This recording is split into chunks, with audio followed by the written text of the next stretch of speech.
সবশেষ খবর হচ্ছে বিএনপির ভারপ্রাপ্ত chairman BNP chairperson Begum Khaleda জিয়ার বড় ছেলে তারেক রহমান দীর্ঘ প্রায় ১.৫ যুগ পর তিনি বাংলাদেশে ফিরছেন।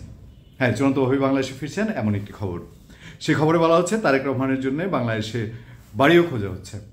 কবে ফিরছেন সম্ভাব্য সময় বলা হচ্ছে আসছে বছর, নতুন বছর ২০২৫ সালের ফেব্রুয়ারি মাসের প্রথম দিকেই বিএনপি ভারপ্রাপ্ত চেয়ারম্যান তারেক রহমান দেশে ফিরছেন। নিশ্চয়ই বিএনপির নেতাকর্মী এবং তার সমর্থকদের জন্য এটিকে বড় রকমের সুখবর, কারণ তারেক রহমান ফিরবে বাংলাদেশে বীরের বেশে, এটি বিএনপির দীর্ঘদিনের একটি স্লোগান, বিশেষ করে আওয়ামী লীগ যতদিন ক্ষমতায় ছিল। খবরটিতে আরও যোগ করা হয়েছে যে তারেক রহমান দেশে ফিরছেন সেই উপলক্ষে বিএনপির একটি বড় প্রতিনিধি দল লন্ডন থেকে, ঠিক বড় বলা যায় না, শক্তিশালী প্রতিনিধি দল, 4 জনের একটি প্রতিনিধি দল 16 ডিসেম্বরের আগেই বাংলাদেশে ঘুরে গেছেন। তারা বাংলাদেশে তারেক রহমান ফিরলে কী ধরনের পরিস্থিতি হতে পারে, তার নিরাপত্তা সংক্রান্ত কী ধরনের পরিস্থিতি দাঁড়াতে পারে, সেই বিষয়গুলো বিবেচনা করেছেন তারেক রহমান কোথায় থাকলে ভালো হয়। সে খবরে আছে যে তারেক রহমান বিএনপি চেয়ারপারসন বেগম খালেদা জিয়া গুলশানের যে বাসা ফিরোজায় থাকেন, সেই ফিরোজাতে এসে উঠবেন এবং ফিরোজার আশেপাশে তারেক রহমানের জন্য আরেকটি নতুন বাসা দেখা হচ্ছে। কারণ ফিরোজায় বেগম খালেদা জিয়া তিনি যেহেতু অসুস্থ, সেখানে তারেক রহমানের থেকে রাজনৈতিক কর্মকাণ্ড চালানো একটু সমস্যা হতে পারে। সেখানে তারেক রহমানের জন্য আলাদা ভিন্ন একটি বাসা দেখা হবে। সেসব প্রেক্ষাপট বিবেচনায় রেখে বিএনপি নেতাদের কোট করে বলা হচ্ছে যে তারেক রহমানের আইনি প্রক্রিয়া, মানে আদালত এবং আইনজীবীরা যা বলেন তার উপরেই সেটি নির্ভর করছে, তবে খুব দ্রুততার সঙ্গে করা হবে। বিএনপির মহাসচিব মির্জা ফখরুল ইসলাম আলমগীর তিনি 12 ডিসেম্বর লন্ডন থেকে এসে তিনিও জানিয়েছিলেন যে তারেক রহমানের বিরুদ্ধে যেসব মামলা রয়েছে সেই মামলাগুলো মিথ্যা এবং হয়রানিমূলক, সেগুলো প্রত্যাহার হয়ে গেলেই তারেক রহমান ফিরছেন খুব দ্রুত সময়ের মধ্যে। আমরা সে বিষয়ে আপনাদেরকে তখন আপডেট জানিয়েছিলাম। এবার যোগ করা হচ্ছে, বলা হচ্ছে যে মামলাগুলো যেগুলো আছে তার মধ্যে বেশিরভাগই মানহানির মামলা। সেই মানহানি মামলার 24টি মানহানি মামলা এখনও বাকি আছে, তবে সেগুলো দ্রুততম সময়ে শেষ করার জন্য, নিষ্পত্তির জন্য শেষ করা হচ্ছে। মানহানির মামলাগুলো বেশিরভাগই তারেক রহমানের বিরুদ্ধে খালাস হয়ে যাচ্ছে, মানে মামলাগুলো নিষ্পত্তি হয়ে যাচ্ছে। আর 3টি মামলায় তারেক রহমানের সাজা রয়েছে, তবে সেই সাজাগুলো খুব দ্রুততার সঙ্গে নিঃশেষ করার জন্য, যেহেতু তেমন কোনো প্রতিবন্ধকতা নেই, শেষ হয়ে যাবে বলে বিএনপি আশা করছে বলেই বিএনপির ভেতরে এখন সবচেয়ে বড় আলোচনা যেটা, যে তারেক রহমান ফেব্রুয়ারির মধ্যেই বাংলাদেশে ব্যাক করছেন। তারেক রহমানের সবচেয়ে বড় মামলাটি ছিল 21 আগস্ট গ্রেনেড মামলা।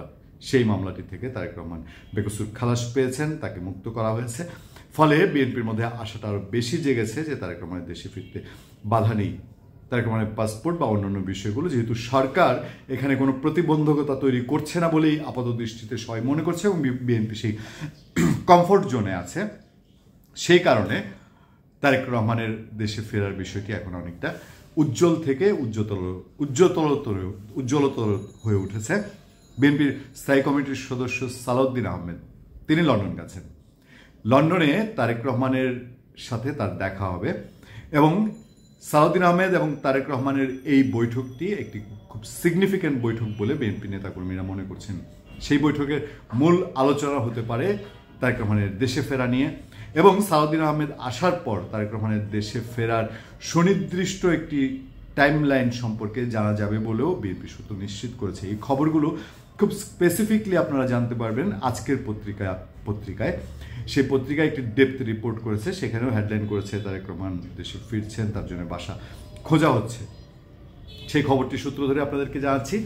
তারেক রহমান বাংলাদেশে ফেরাটা বাংলাদেশের বর্তমান রাজনীতির জন্য একটি বড় সিগনিফিক্যান্ট ঘটনা, কারণ বাংলাদেশের রাজনীতির 2 মেরু আওয়ামী লীগ এবং বিএনপি, এই বিএনপি আওয়ামী লীগ এই 2 মেরুর যে 2 কাণ্ডারি, সেই কাণ্ডারির এখন এক কাণ্ডারি রাজনীতিতে সবচেয়ে বেশি সারফেসে আছেন, তিনি হচ্ছেন তারেক রহমান।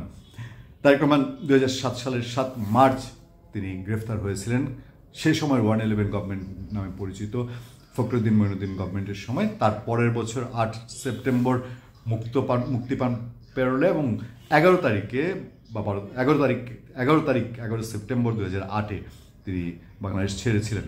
আজকে প্রায় 16 বছর তারেক রহমান বাংলাদেশে নেই এবং এই সময়ের মধ্যে তিনি এখানে আসতে পারেননি। তার ভাই মারা গিয়েছিলেন, তারপরেও তার আসা হয়নি। তার মার অসুস্থতা ছিল, সে সময় তার আসা হয়নি। এখন অনেকটা বিএনপি চেয়ারপারসন খালেদা জিয়া তিনি বার্ধক্য এবং অসুস্থতাজনিত কারণে রাজনীতি থেকে দূরে থাকার মতোই অবস্থা আছেন, রাজনীতিতে বিএনপির ছায়ার মতো আছেন। তবে তারেক রহমানই দল চালাচ্ছেন, ফলে বিএনপি নেতাকর্মীরা অনেকটাই মনে করছে যে তারেক রহমান আসার মধ্যে দিয়ে তাদের আগামীতে বিএনপি ক্ষমতায় যাওয়ার যে স্বপ্ন বা ক্ষমতায় যাওয়ার যে ইচ্ছা সেটা হয়তো অনেকটা পূরণ হবে। বিএনপির এখন যে প্রতিবন্ধকতাগুলো আছে, বিশেষ করে দলের ভেতরে এক শ্রেণী যেভাবে একেবারে উস্কুস হয়ে উঠেছে খাবলে খাবলে খাওয়ার জন্যে, সেই শ্রেণীকে থামানোর জন্য তারেক রহমান যে ভূমিকা নিচ্ছেন, সেই জায়গা থেকে বিএনপি মনে করছে তারেক রহমানের দেশে আসা অনেক বেশি প্রয়োজনীয়তা এখন দেখা দিয়েছে। সেই ক্ষেত্রে তারেক রহমান দেশে আসলে একচ্ছত্রভাবে বিএনপির বাংলাদেশের রাজনীতিতে নিয়ন্ত্রণ বা তাকে বাংলাদেশের রাজনীতিতে তার যেই অবস্থান সেটাকে আরো পরিপক্ক করার এবং স্থায়িত্বের দিকে নেওয়ার একটি পরিস্থিতি তৈরি হবে, এরকম একটি জায়গা থেকে বিএনপি নেতাকর্মীরা মনে করছেন যে তারেক রহমান দেশে আসলে সামনে যে চ্যালেঞ্জগুলো আসতে পারে সেগুলো মোকাবেলা হয়তো তাদের জন্য আরও বেশি সহজ হয়ে উঠতে পারে। ধন্যবাদ সবাইকে, ভালো থাকবেন, সুস্থ থাকবেন। প্রতিপক্ষ মানে বিএনপির প্রতিপক্ষ যারা আছে তারা তারেক রহমানের দেশে ফেরা, যেহেতু এটা শুধু দেশে ফেরা নয়, একটি রাজনীতির অংশ, তাকে তারা কোন কৌশলে মোকাবেলা করবেন আমরা নিশ্চয়ই সেটিও দেখার অপেক্ষায় থাকবো। আপনার সঙ্গে সবসময় আছি আতিক রহমান পূর্ণিয়া।